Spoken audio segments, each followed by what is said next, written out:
Magandang araw mga ka-mercenary, salamat po sa walang sawang pagsuporta kay Ghislaine. Salamat rin sa mga nagpapadala ng tulong sa pamamagitan ng pag-join at rejoin sa aking teritoryo. Shout out po sa inyo, Baron Demencio Petnio. Shout out po sa inyo, Baron Dorrance Flor, Akaak. Salamat rin po sa inyong lahat. Ang nakaraan. Nagawang talunin ng ating bida ang itim na nilalang na si Dark na nakaanyong ito ng pinakamalakas na swordsman sa Luthania. Parehas nang naging isipan si Dark at si Ghislaine na kunin ang isa't isa, na agad naman pumayag si Dark na angkinan ang katawan ng ating bida. Pagpasok niya sa katawan ng ating bida buong akala niya ay madudamina niya si Ghislaine gamit ang kahinaan ng isipan nito, kaya lang pagpasok niya ay napunta siya sa isang masalimuot na tagpo ng buhay ng ating bida. At nakita niya ang ating bida sa nakaraang buhay nito. Pagpapatuloy, nakatayo si Ghislaine sa gitna ng tumpok na mga bangkay, sugatan at duguan, na si Dark ay nakatingin rito sa ating bida, na takang-taka kung sino itong kanyang nakita. Walang hiya, sino ka, bakit may isa pang Ghislaine rito, paanong may ikaw sa loob ng ikaw? Anong kababalaghan ito? Nababaliw na tanong nitong si Dark sa ating bida. Dito ay may kung napagtanto ang isang ito, napansin niya na kahit mukhang matanda ang Ghislaine na nakita niya ngayon rito sa mundong ito, alam niya na ito ay parte ng mismong katawan ng ating bida. Titig na titig pa rin si Dark rito ay Ghislaine, natatanong ang sarili kung itong Ghislaine na nakikita niya ay ang totoong edad ng talagang Ghislaine sa panahon ngayon. Kasi may katandaan ng isang ito. Dito ay biglang nagsalita ang ating bida, ano? Gusto mong pasukin ang mga alaala ko? Tanong ni Ghislaine, na nabigla si Dark na nagsalita ito at kinausap siya. Dagdag pa in Ghislaine, kung gusto mo, sige lang, pumasok ka pa sa aking isipan, silipin mo na rin ang aking puso, tignan natin kung kakayanin mo ang mga makikita mo. Panghahamon ni Ghislaine. Dahil doon, agad ngang tinungo nitong si Dark ang kinaibuturan ng isipan at puso ng ating bida. Biglang nagdilim ang paligid sa mga sandaling ito, ramdam ang madilim na naging buhay ni Ghislaine. Ang itim na nilalang na ito ay agad nanlaki ang mga mata niya sa kanyang nakita, gulong-gulo, at hindi makapaniwala sa kanyang nakikita ngayon. At napasigaw na nga siya sa kanyang nasaksihan, mas natakot at nagulantang pa ang isang ito sa kanyang nakita kaysa sa kanyang itsura. Ayun naman pala, rito ay nakita niya ang isa sa mga pinakabangungot ni Ghislaine sa kanyang buhay noon. Ang pagkamatay ng kanyang kapatid na si Elena, iyon ay dahil sa kanyang kapabayaan at kawalang kwentang kapatid, namatay ang kanyang inosenteng kapatid. Dito ay nagpatuloy si Dark na silipin ang nakang buhay ni Ghislaine, nakita niyang tumatakbo, tumatakas na parang baliw o nasisiraan ng bait ang ating bida noon. Hindi lamang iyon ang kanyang nakita, dahil dito ay nakita rin ni Dark ang sinapit ng buhay ng ama ng ating bida, nakaupo sa isang tabi, puro nakatarak ang napakaraming palaso, espada sa katawan nito, tandaan na talagang gigil ang mga pumatay sa ama ng ating bida. Nagpatuloy pa si Dark sa loob ng isipan at puso ng ating bida, nakita niya si Ghislaine na nakaluhod, wasak ang puso sa nasaksihan nitong sinapit ng kanyang angkan sa kamay ng mga kalaban, ang nais sana niyang bumawi sa pagkukulang niya sa kanyang pamilya, ang nasaksihan niya ay isang kaunos-lunos na sinapit ng kanyang angkan, wala na ang lahat, huli na ang lahat. Dito ramdam na ramdam ni Dark ang matinding alimpuyo ng galit sa isip, puso ng ating bida, dahil ito ang araw na simula ng matinding paghihimagsik ni Ghislaine. Ang mga mata ng ating bida ay nagkaroon ng imahe ng isang bungo, na para bang naging si kamatayan. Itong ating bida, at sumumpa ito na ipaghihigante niya ang kanyang pamilya, papatayin niya ang lahat ng may kinalaman sa pagkawasak ng kanyang pamilya. Dahil doon, mas lalong lumakas si Ghislaine, at siya ay naging isa sa 7 malalakas na nilalang sa buong kontinente, lahat ng makalaban nito ay talagang napapatay niya, at siya ang nakatuntong sa tumpok na bangkay ng mga sundalong nakalaban niya sa tagpong ito. Kaya lang hindi lahat ay umaayon sa kagustuhan ng ating bida, sa mga sandaling ito ay may nakaharap siyang isang malakas na nilalang na nakapagbigay ng matinding pinsala sa kanyang katawan. Ang isang ito ay si Lancelot, hindi. Siya si Aidan, dito nalaman ng ating bida kung sino ang totoong may kagagawa ng pagkawasak ng kanyang pamilya, dahil sinabi ng angas na ito nakipag-isa siya kay Delphine para patayin ang angkan ng ating bida.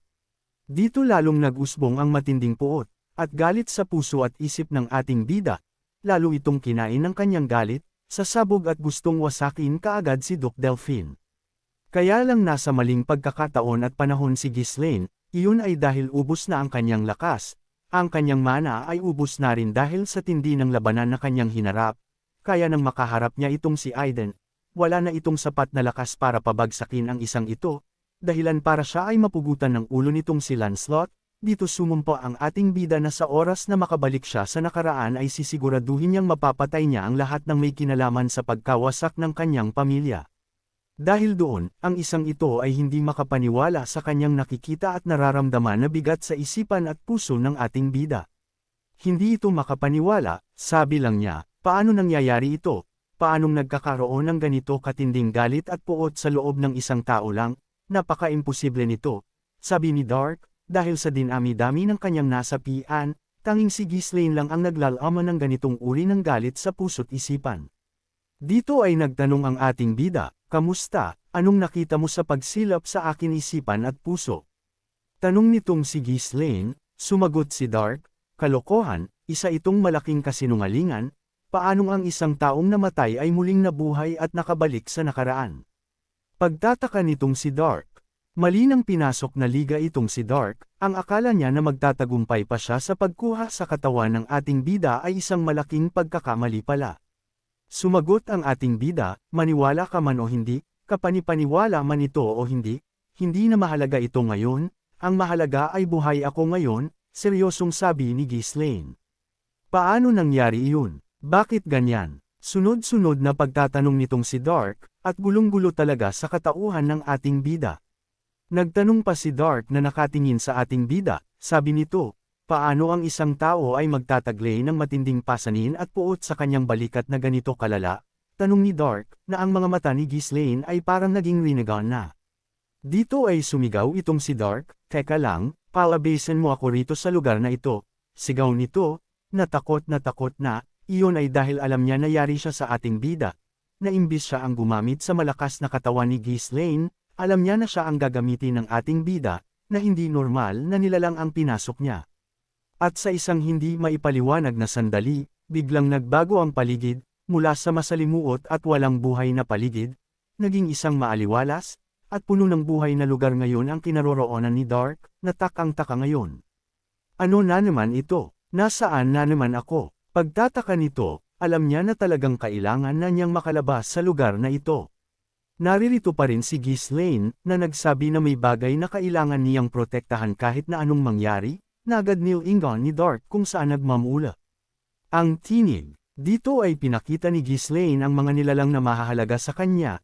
Una ay ang kanyang ama na si Swalter, sunod si Elena na kanyang kapatid, at mga naging tauhan nito na kanyang pamilya na rin, na sila Vanessa, Claude, Alfoy, Gillian. Naririto rin sila Kaur, at si Belinda na kanyang katulong na siyang nag-alaga sa kanya simula pagkabata. Para kay Ghislaine, hindi na niya hahayaan pang mawala ang mga ito sa kanyang buhay ngayon sa pagkakataong ito. Dito ay biglang nag-iba ang nararamdaman nitong si Dark, ang kanyang kadiliman ay unti-unting kinakain ng kakaibang lakas sa loob ng ating bida, kaya pansamantalang nawala sa kanyang isipan ang umalis sa lugar na ito. Ngumiti ito, natuwa, at nasabi na alam na niya kung bakit kayang-kayang pasanin ni Ghislaine ang ganitong uri ng buhay. Ang sakit, puot, galit, na nasa balikat ni Ghislaine ngayon ay nauunawaan na niyang lahat. Iyon ay ang kanyang responsibilidad na pahalagahan, at protektahan ang kanyang mga mahal sa buhay. Naririto tayo ngayon sa lugar kung saan naroroon si Belinda at si Ghislaine, na patuloy na lumalabas ang aura ni Dark sa katawan ng ating bida. Ang nawalang malay na si Ghislaine ngayon ay bigla ng damilat, kaya lang sa pagdilat ng mata nito ay may kakaiba na, parehas pa rin ang iris ng mata nito, kaya lang ang puti sa paligid ay naging itim na, tandaan na talagang hindi na nakalabas pa si Dark sa loob-loob ni Ghislaine. Biglang lumutang ang katawan ni Ghislaine, umangat ng husto, na si Belinda ay natakot sa nangyayari ngayon, kinakabahan na baka kung anong mangyari sa katawan ng kanyang young master. Sa pag-angat ng katawan ng ating bida, hindi lamang ang kapangyarihan ni Dark ang lumalabas na aura sa katawan ni Ghislaine, may isa pang parang kuryente ang lumalabas rito, na para bang pinaghalong lakas at nagsisimulang magsama. Maya-maya ang kapangyarihan na nagwawala ay bigla nang kumalma, dito ay nakakatayo na ng matuwid itong si Ghislaine, Ang aura ni Dark ay unti-unti na ring naglalaho, animoy kontrolado na ito ng ating bida. Nakapikit ngayon itong ating bida sa mga sandaling ito, hindi malaman kung nagtagumpay ba itong makontrol si Dark sa loob ng kanyang isip at puso. Ayun na nga, pagdilat ng mata nito ay wala na ang itim na bagay sa mata niya, bumalik ito sa normal, isang tanda na talagang nasakop at nakontrol ng ating bida ang kakaibang lakas ngayon na nasa kanyang katawan. Heto na nga, dahan-dahang pinapalabas at dinadama ni Ghislaine ang bagong aura na nasa kanyang katawan ngayon, nadagdagan ng kanyang mana, nagkaroon rin ng panibagong aura at lakas itong si Ghislaine. Agad niyang ginalaw-galaw ang kanyang braso, magaan ang pakiramdam nito, para bang nawala ang lahat ng pagod, sakit sa katawan nito, kaya parang ang sigla-sigla niya ngayon. Matapos pakiramdam ang katawan kung nakokontrol nga niya ito, bigla itong nakangiti, iyon ay dahil malinaw na sa kanya na malinaw ang kanyang isipan, na kontrolado niya ang kanyang katawan, at hindi nagtagumpay si Dark na kunin ito. Dahil hindi pa lumilingon ang ating bida, nag-aalala itong si Belinda, Young Master, tawag nito kay Ghislaine na kinakabahan pa rin sa mga sandaling ito. Sumagot si Ghislaine, patawad at pinag-alala kita Belinda, sagot ng ating bida, na hindi pa rin lumilingon si Ghislaine, na nagulat itong si Belinda, iyon ay nangangahulugan na okay si Ghislaine. Sabi nitong si Ghislaine, tapos na tayo rito, balik na tayo sa mga kasama natin, sabi nitong si Ghislaine na nakangiti, na patunay na talagang mission complete si Ghislaine. At isang napakagandang ngiti ang naging sagot ni Belinda, kita ang kaaganan sa mukha nito, at sumagot na, Opo Young Master, masayang sagot nito. Dito ay bahagyang lumingon itong si Ghislaine sa kanyang likod, at inaaninag ang bagong kapangyarihan. Na nasa kanya, ang itim na nilalang ay tinawag niyang Dark, gamit ang kapangyarihan ni Darl na pasukin ang isipan ng isang tao, magagawa ng ating bida na sirain ang kapangyarihan ni Iluwa na illusion. Ito kasi ang susi ni Ghislaine para magtagumpay sa susunod na digmaan na kanyang kahaharapin. Hindi lamang si Eloy ang matinding kalaban na kahaharapin ni Ghislaine, kailangan rin niya si Dark, para talunin ang pinakamalakas sa kaharian na swordsman si Cain Balzac, na sa naging buhay ni Dark, ang ilang purisyento ng kapangyarihan ni Balzac ay taglay ni Dark. Ngayon ang mga kapangyarihan na nalikom o nakuha ni Dark sa buong buhay niya ay nasa katawan na ngayon ng ating bida, at sigurado siya na magagawa na niyang makipagsabayan sa isang malakas na kalaban tulad ni Cain Balzac. Sa kabilang banda naman, sa lugar ng Fenris, sa branch ng Crimson Flame Magic Tower, dito ay medyo intense ang nagaganap sa loob ng branch Magic Tower na ito. Iyon ay dahil ang mga salamangkero na nasa teritoryo ng ating bida ay busy ang mga ito na pinapaganda, at ginagawang polido ang mga runestone ni Ghislaine. Ang mga ito ay nagrereklamo na sa kanilang mga trabaho, bakit raw sila pinahihirapan ng ganito? Pakiramdam nila ay mamamatay na sila sa pagod, bakit raw sila pinahihirapan ng mga siraulong tao? Gayong sila ay mga salamangkero, ang isa naman ay nagmamakaawa na magpahinga muna raw sila.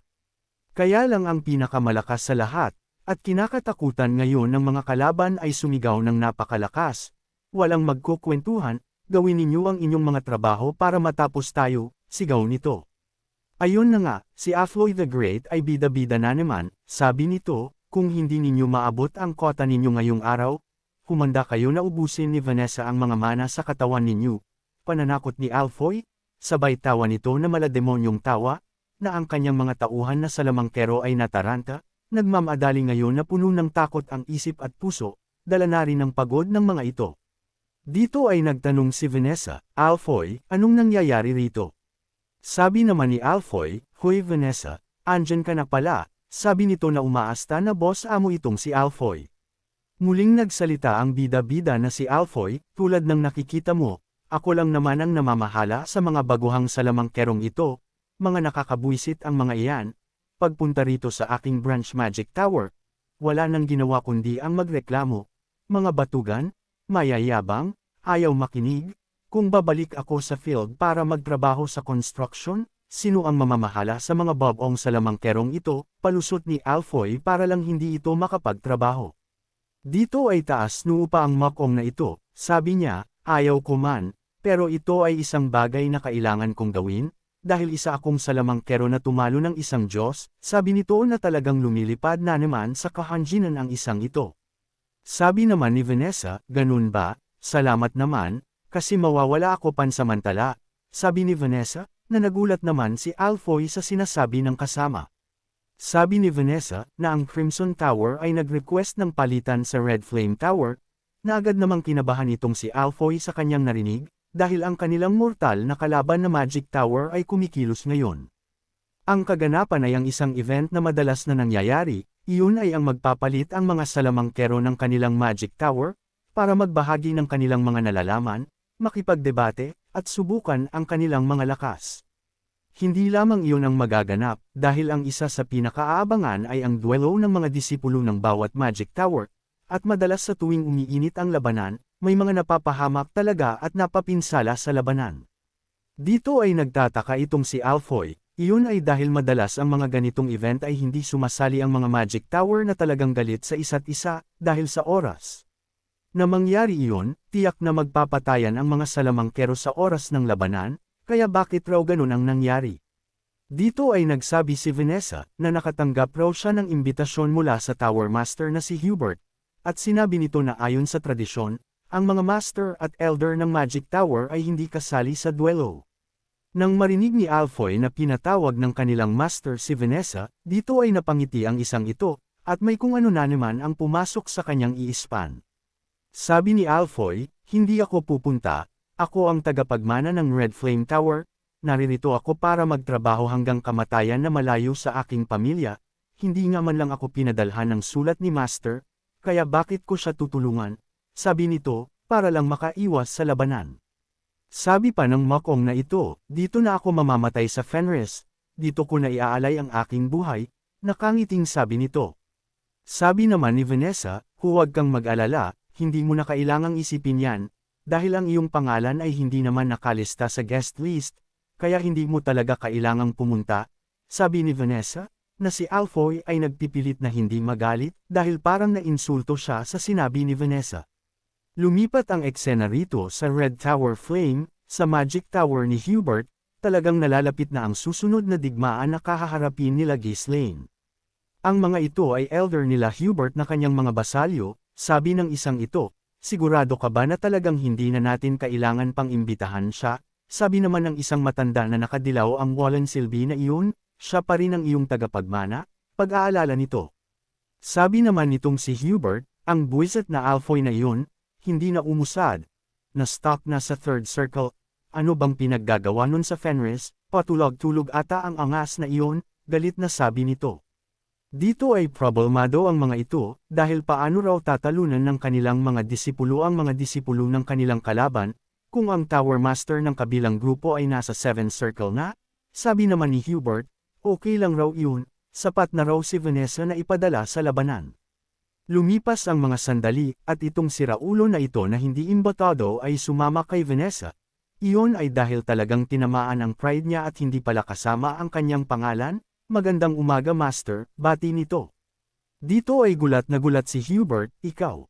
Anong ginagawa mo nito Alfoy? Tanong nito, okay ka lang ba, baka may sipon ka sa utak, sabi nito. Kaya lang dinaanan lang niya ng mabilis si Alfoy, alam niya na malakas na talaga ngayon si Vanessa. Kaya dali-dali itong lumapit sa dalaga, mabuti naman naririto ka na Vanessa, kamusta ang paglalakbay, ibig sabihin totoo ang balita na talagang isa ka ng 6th circle na mage. Tanong nito, dito ay agad na tumingin itong si Hubert sa mga elder niya na na-stuck na sa 5th circle, sabi nito, hoy kayo dyan mga elder, bakit hindi ninyo tularan si Vanessa, bida-bida nito. Sumagot naman ang mga elder, lakas mo mamuna, ikaw nga mismo hindi na rin naalis sa 6th circle, hindi ka ba nahihiya? Malalagpasan ka na ng isang batang babae, na dati lang nating katulong rito, di ba sabi mo noon? Pagkakuha mo ng runestone ay tiyak magiging 7th circle ka na kaagad, anong nangyari? Dahil doon, nahiya itong si Hubert, buwisit kayo, manahimik kayo. Dito ay kinikilabutan itong si Hubert, hindi talaga niya maintindihan, ano raw ginawa ni Ghislaine kay Vanessa. Alam niya na hindi marunong damhin ni Vanessa ang mana, pero ngayon ay 6th circle na bigla, naabutan na siya. Ang isang ito naman ay talagang tiwala sa kanyang sarili, kahit raw gaano pa kalakas ang kalaban nila. Sila pa rin naman daw ang may hawak ng pinakamaraming runestone, kaya hindi raw siya magiging sunod Sun Yeren kay Delmoth.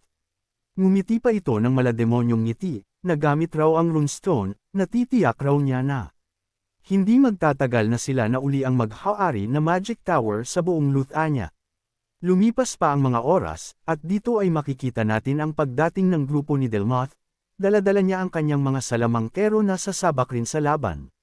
Talagang kakaiba ang presensya ng isang ito, napakadilim, at ramdam ang lakas na taglay nito. Sa harapan naman ay naririto na rin ang grupo ni Hubert, na may mga kasamang duwende na salamangkero. Si Hubert ay katulad ni Alfoy na duwag rin ng makong. Agad na kinabahan ng mga elder na ito sa kanilang nakita, bakit raw napakarami ng mga disipulo na dala-dala ni Delmoth? Palagay naman ng isa ay nasa 50 salamangkerong disipulo ang dala-dala ni Delmoth. Itong si Hubert naman ay naguguluhan ngayon, bakit raw ganito? Ano raw ang meron bakit napakaraming dala ni Delmoth? Nagkaharap na ang dalawang Magic Tower, maliit lang si Hubert, kaya talagang tinitingala nito ng literal ang katunggaling Tower Master. Sumagi rin sa isip nito, na bakit pakiramdam niya ay magdedeklara ng Magic War si Delmoth. Kamusta? Matagal-tagal na rin ang huli nating pagkikita Hubert, taas noon itong pangangamusta kay Hubert. Kaya lang hindi natuwa ang isang ito na kamustahin siya ni Delmoth, minus lang, dahil ramdam niya ang pangmamaliit sa kanya nito. Na si Delmoth talaga ay pinaparamdam nito na mga maliliit na insekto lamang ang mga salamangkero na hawak ni Hubert. Hindi pa ito nakontento, ayon ay dahil pinalabas nito ang matindi nitong aura, na halos lamyunin ng mana nito ang paligid, na ramdam nila Hubert at ng mga elder na kasama nito. Walang hiya, kayong lahat, ilabas kaagad ninyo ang inyong magic barrier, utos ni Hubert, na naalarma ito sa ginawa ni Delmoth. Walang hiya ka Delmoth. Anong ibig sabihin nito? Sigaw nitong si Hubert na galit ngayon, dahil harap-harapan siyang binabastos ni Delmoth. Kaya lang walang pake ang isang ito, talagang ganito mangbuli ang mga kontrabida, ang iparamdam kung gaano kaina ang kalaban, at hindi karapat-dapat na tumayo sa harapan niya. Matapos noon, ay agad nang inalis ni Delmoth ang kanyang aura sa lugar na ito, dahilan para himinahon uli ang lugar, at mailagay sa tamang pwesto ang bawat isa. Naglakad si Delmoth palapit kay Hubert, at nagsabi na wag raw ito mabahala. Pagbati raw niya ito kay Hubert para lang suriin ang mga dapat niyang makita. Sabi ni Delmoth, ngayon alam ko na, ganun ka parent pala, walang pinagbago sa iyo. Mas mababa ka parent kaysa sa akin, sabi nito, na para bang sasabog sa galit si Hubert, kaya lang iyon ang katotohanan, hindi niya magagawang talunin ito. Walang hiya kang siraulo ka, galit na sabi nito na nanlilisikan ng kanyang tingin kay Delmoth.